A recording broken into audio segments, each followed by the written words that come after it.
ہمارے next candidate ہیں Taqdees, class 10 government girls high school Saravani. Taqdees. نحمدہ و نصلی علی رسولہ الکریم، اما بعد فاعوذ باللہ من الشیطان الرجیم، بسم اللہ الرحمن الرحیم۔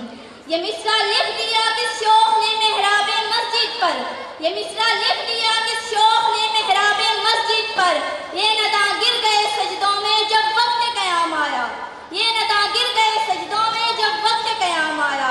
صدر علی وقار اور میرے عزیز دوستوں، السلام علیکم۔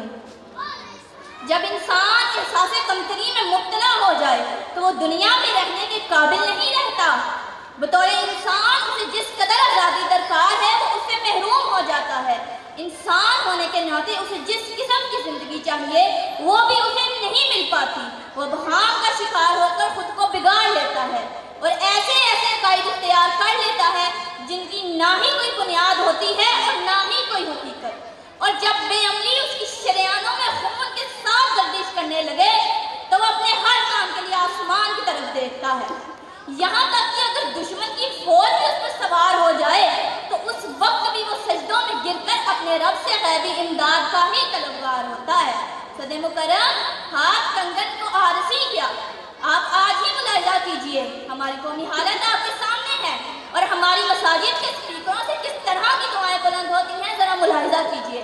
پڑے کفار کی توپوں میں کیڑے، پڑے کفار کی توپوں میں کیڑے، گرا دیں آسمان سے ان پہ پتھر، میں کوئی کام کر سکتا نہیں ہوں، میرے مولا میرے سب کام تو کر، میرے مولا میرے سب کام تو کر۔ یہ ہے ہمارے عوض قوم کا حال، سچ کہا ہے حضرت اقبال نے۔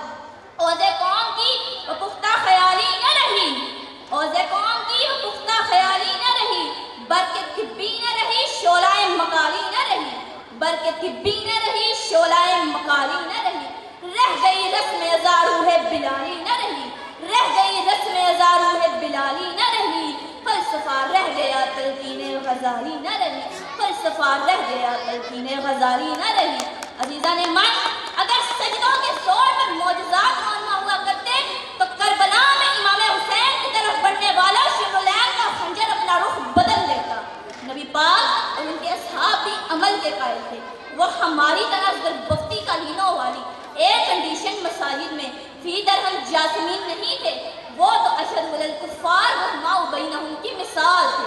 عزیزان من، ہمارا موضوع بالکل واضح ہے، یہ ندا گر گئے سجدوں میں، یہ ندا گر گئے سجدوں میں جب وقت قیام آیا سے مراد یہ ہے کہ جب قوم کو سکوتوں کے تندرست توانا بازو کی ضرورت پڑی تو ملت کے مقدر کے ستارے اپنی 1.5 اینٹ کی مساجد کی طرف دوڑ پڑے۔ اس عنوان کے ذریعے علامہ اقبال کی روح چیخ چیخ کر کہہ رہی ہے، مسلح بیچ کر خنجر خریدا اے بے خبر صوفی، مسلح بیچ کر خنجر خریدا اے بے خبر صوفی، کہ ٹکرانے کو ہے تیری فقیری سے شہنشاہی، کہ ٹکرانے کو ہے تیری فقیری سے شہنشاہی۔ صدر علی وقار، بات صرف عمل اور بے عملی میں فرق بھی ہے۔ ہمیں یاد رکھنا پڑے گا کہ کرکٹ چھوکے اور چھکے لگانے سے جیتی جاتی ہے، اسٹیڈیم میں بادمہ سجدے ادا کرنے سے نہیں۔ ہمیں یاد رکھنا پڑے گا کہ جنگیں بہادر افواج کے ذریعے جیتی جاتی ہیں، مبدأ کی تاریخ محرابوں میں بیٹھ کر مارائے جپنے سے نہیں۔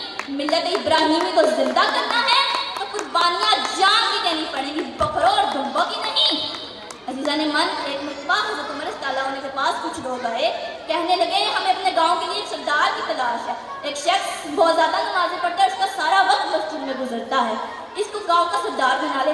اللہ اللہ قیام معاشرات کی کوششوں کے بغیر پڑھی جانے والی نمازیں لپیٹ کر ان کے پڑھنے والوں کے منہ پر مار دی جاتی ہیں۔ فویل للمصلین هم عن صلاتهم ساہون، اور جہنم ہے ان نمازیوں کے لیے اپنی نمازوں کو بلا بیٹھے۔ آسمان جلدی زمین پر نہیں آنے والا، آسمان جلدی زمین پر نہیں آنے والا، اب کوئی اور پیغمبر نہیں آنے والا۔ پیاس کہتی ہے کہ ریت نچوڑی جائے، پیاس کہتی ہے کہ ریت نچوڑی جائے، تیرے حصے میں اپنے حصے میں سمندر نہیں آنے والا۔ تو پکارے گا ہم سہلے حرم آئیں گے، تو پکارے گا ہم سہلے حرم آئیں گے،